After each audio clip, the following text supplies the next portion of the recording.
optimizing the workflow, enhancing জমকালো আয়োজনের মধ্য দিয়ে পালিত হলো Bangladesh society of medical microbiologist এর ১০ম সভা ও ৯ম জাতীয় সম্মেলন।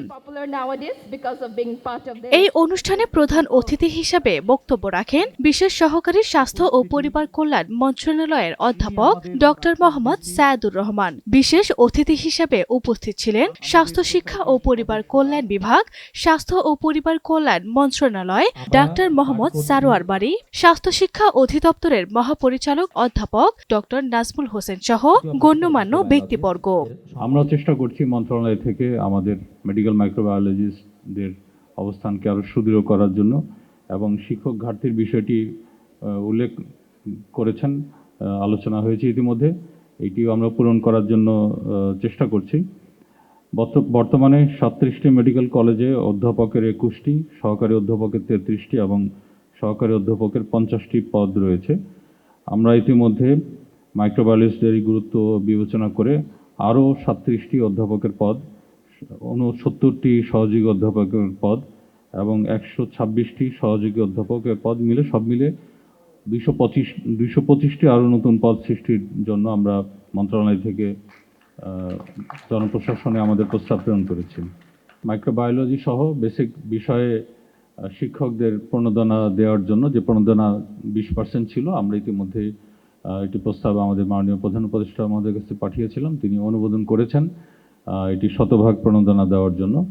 এবার শুধুমাত্র মেডিকেল কলেজে কর্মরত শিক্ষকগণ নয়, যারা বিশেষায়িত প্রতিষ্ঠানে কর্মরত যারা শিক্ষকগণ আছেন তাদেরকেও আমরা এই প্রণোদনা দেওয়ার জন্য প্রস্তাব করেছি।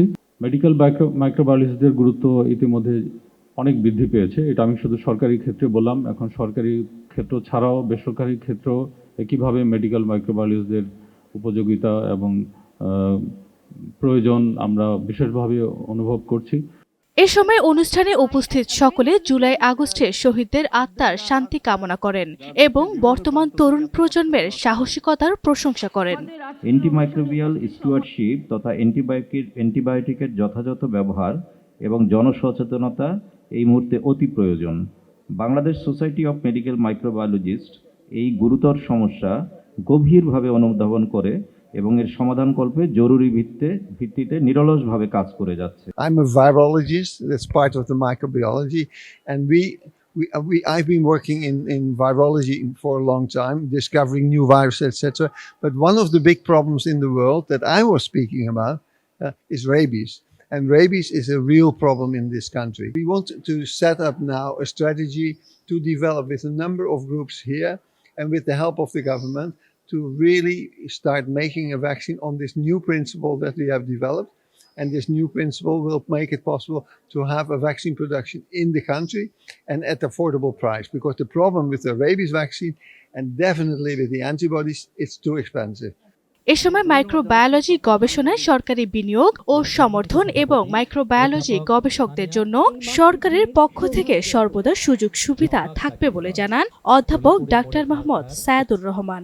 যে ল্যাবরেটরি নেটওয়ার্ক, আপনার এই যে জেলায় জেলায় মেডিকেল কলেজ, জেলায় জেলায় ল্যাবরেটরি, এই সমস্ত আলোচনা একটু কম হওয়া ভালো। আমাদের মানে বিভাগে পেতে পারেন, কিন্তু সেটা মনে রাখা ভালো যে বিভাগেও আসলে আপনার একটা নেটওয়ার্ক ল্যাবরেটরি এবং একই স্ট্যান্ডার্ডে হওয়া দরকার। এবং এখন এই ডিজিটালাইজেশনের যুগে আসলে মোস্টলি সমস্ত জিনিস আসলে ডিজিটালাইজড, এবং এগুলো জেনোমিক্সের এত উন্নতি হয়েছে, ইমিউনোলজির এত উন্নতি হয়েছে, এগুলো আসলে এই জেলায় জেলায় বা ছড়ায় সেটা করার চেয়ে বরঞ্চ স্যাম্পলকে এনে করা ভালো হবে। মানে অন্তত গভর্নমেন্টের পক্ষ থেকে যখন হবে তখন স্যাম্পল কালেক্ট করে এনে বড় রিজিয়নাল ল্যাবরেটরি করে সেই নেটওয়ার্কে রাখলে পরে তাহলে পরে আপনি দেশের ডাটা পাবেন। মাইক্রোবায়োলজির সবচেয়ে বড় ইম্পর্টেন্ট এরিয়া হচ্ছে কয়েকটা জায়গা, তার মধ্যে একটা হচ্ছে অ্যান্টিমাইক্রোবিয়াল রেজিস্ট্যান্স কন্টেনমেন্টে বাংলাদেশের কেমন অ্যান্টিমাইক্রোবিয়াল সেন্সিটিভিটি প্যাটার্ন, এটা সম্পর্কে যথেষ্ট তথ্য দেওয়ার ক্ষেত্রে কয়েকটা ব্যাপার আছে। সেটা একটা হচ্ছে যে এটা হচ্ছে একটা সেবা, কারণ এটাকে চিকিৎসা করার জন্য দরকার হয়। আরেকটা হচ্ছে এটা গবেষণা, জানার চেষ্টা করা যে আসলে কেমন এবং সেটার পেছনকার কারণ কি, ড্রাইভিং ফোর্স কি। এ সময় বাংলাদেশের মাইক্রোবায়োলজি ক্ষেত্রের উন্নয়নে আন্তর্জাতিক সহযোগিতা কিভাবে বাড়ানো যেতে পারে এ বিষয়ে অধ্যাপক ডক্টর নাজমুল হোসেন বলেন, মাইক্রোবায়োলজি এমন একটা বিষয় যেটা নিয়ে প্রতিদিনই নতুন নতুন দিগন্ত উন্মোচিত হচ্ছে, এবং বিশেষ করে উন্নত বিশ্বে এই নিয়ে অনেক গবেষণা হচ্ছে, যেগুলোর ফল আমরা পাচ্ছি, হয়তো কিছুটা সময় দেরিতে পাচ্ছি। আমাদের যে শিক্ষা প্রতিষ্ঠানগুলো আছে, মেডিকেল শিক্ষা প্রতিষ্ঠানগুলো আছে, তাদেরকে আমরা উৎসাহিত করছি বিভিন্ন আন্তর্জাতিক শিক্ষা প্রতিষ্ঠানের সঙ্গে একটা বিনিময়, মত বিনিময়, গবেষণা ঐক্য এগুলো গড়ে তোলবার জন্য। মাইক্রো অর্গানিজম তার প্রকৃতি পরিবর্তন করে মানুষকে যদি আক্রান্ত করতে আরম্ভ করে এবং সেটা যদি মানুষ থেকে মানুষ ছড়াতে শুরু করে, সেটাও আরেকটা বিপজ্জনক। এবং এই ধরনের রোগ জীবাণুর বিরুদ্ধে যেহেতু এই মুহূর্তে আমাদের ন্যাচারাল যে রেজিস্ট্যান্স সেইটা নেই, এই ধরনের একটা মাইক্রো অর্গানিজম থেকেও বিপদ ঘটতে পারে। তো এই সব কিছুই আসতে পারে, আমাদেরকে প্রস্তুত থাকতে হবে, সচেতনতা থাকতে হবে, গবেষণা বাড়াতে হবে এবং রোগের বিরুদ্ধে লড়াই করার যে মানসিকতার সুদৃঢ় হবে। এই অনুষ্ঠানে শিক্ষার্থীদের ক্রেস ও সার্টিফিকেট প্রদানের পাশাপাশি ছিল দিনব্যাপী নানা আয়োজন। ব্যাপক উৎসাহ উদ্দীপনার মধ্য দিয়ে পালিত হয় দিনটি। Medical post, desk report.